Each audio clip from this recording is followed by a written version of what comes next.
दोस्तों, भारत के पूर्व क्रिकेटर शिखर धवन की मुसीबतें जो है वो बहुत ज़्यादा बढ़ गई है। बहुत ज़्यादा, इतनी ज़्यादा बढ़ गई है कि शिखर धवन को जेल तक हो सकती है और अच्छी खासी जेल हो सकती है। गब्बर के नाम से जाने जाते हैं शिखर धवन और अच्छी खासी फैन फॉलोइंग में मेरे खुद के फेवरेट प्लेयर रहे हैं। लेकिन शिखर धवन की मुश्किलें बहुत ज़्यादा बढ़ गई है दोस्तों। इतनी ज़्यादा कि मैंने बोला कि अच्छी खासी लंबी जेल भी हो सकती है शिखर धवन को। भारत का गब्बर जेल भी जा सकता है।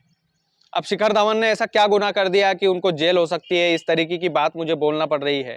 इस तरीके की इन्फॉर्मेशन मुझे देना पड़ रही है कि शिखर धवन की मुसीबतें इतनी ज़्यादा बढ़ गई कि वो सलाखों के पीछे हो सकते हैं। दरअसल दोस्तों हुआ यूं कि आजकल एक बहुत ज़्यादा ट्रेंडिंग में चल रहा है कि ईडी जो है ऐसे खिलाड़ियों से पूछताछ कर रही है जो सटोरिये ऐप को बढ़ावा देते थे। और पिछले दिनों 8 घंटे तक पूछताछ हुई थी सुरेश रैना से। सुरेश रैना भी अच्छे खासे ऑलराउंडर थे, अच्छे खासे लीजेंड थे। भारत के लिए उन्होंने बहुत कुछ किया है।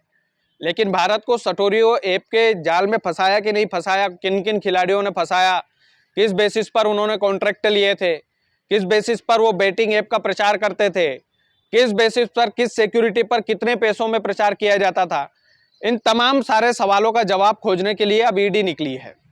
और ईडी के निकलने का एक सीधा सा मकसद ये है कि ये जो सट्टे के व्यापार में डूबा जा रहा है भारत का युवा, खास करके क्रिकेट के बेटिंग एप्स में आजकल ड्रीम 11 भी बैन हो गया है।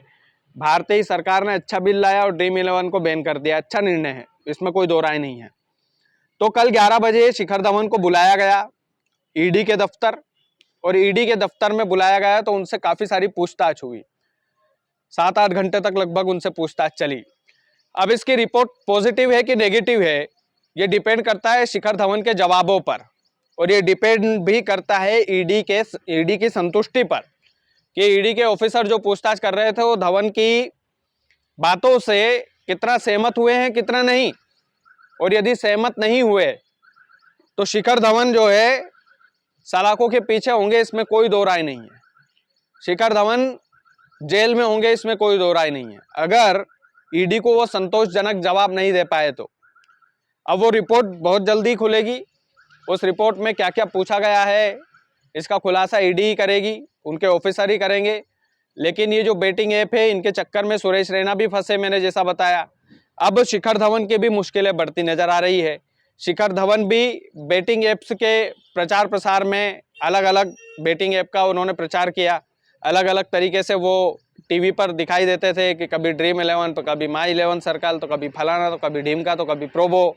इस तरीके के ऐप्स का प्रचार करते थे। किस बेसिस पर करते थे, इस मामले में पूछताछ की है ईडी ने उनसे। अब देखते हैं कितना ज़्यादा संतोषजनक जवाब दिया होगा शिखर धवन ने, और कितना ज़्यादा संतोष रही होगी ईडी भी।